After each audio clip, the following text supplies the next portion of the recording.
જી બાપુ આપના નામથી સોમનાથજી ગુરુ ગોરખનાથના ધૂણાના મોહનજી આજ સવારના 4 થી 6 ના ગાળાની અંદર આ ઘટના બની અને આ ઘટનાની અંદર ગોરખનાથજીની મૂર્તિ અને તોડફોડ કરવામાં આવી છે. પૂજારીને બહારથી લોક કરી દેવામાં આવ્યો.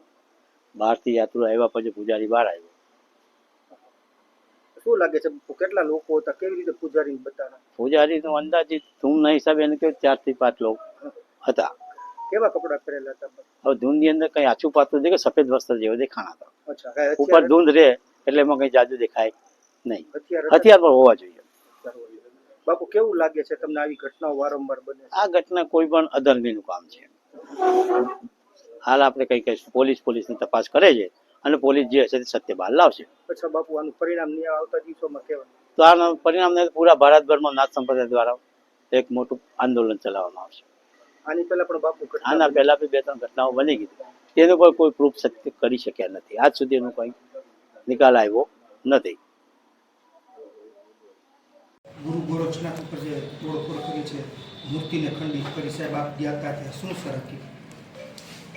ગઈકાલે રાત્રિના કોઈ સમય દરમિયાન ગિરનાર પર્વત ઉપર જે ગુરુ ગોરખનાથનું મંદિર આવેલું છે, મંદિરની બાજુમાં જે ગુરુ ગોરખનાથની મૂર્તિ છે, એ રાત્રિના કોઈ શખ્સો દ્વારા એ મૂર્તિને ખંડિત કરવામાં આવેલ છે.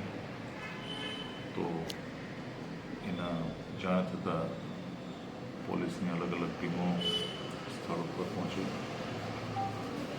કાયદેસરની ફરિયાદ લઈ અને જિલ્લા એલસીબી, એસઓજી, ભવનાથ પોલીસ સ્ટેશનની ટીમ, અલગ અલગ ટીમો ડીવાયએસપીના સુપરવિઝન હેઠળ આ બાબતની તપાસ કરી રહી છે અને આ કૃત્ય કોના દ્વારા કરવામાં આવેલું છે એ ડિટેક્ટ કરવા માટે તમામ ટીમો અત્યારે કામ કરી રહી છે.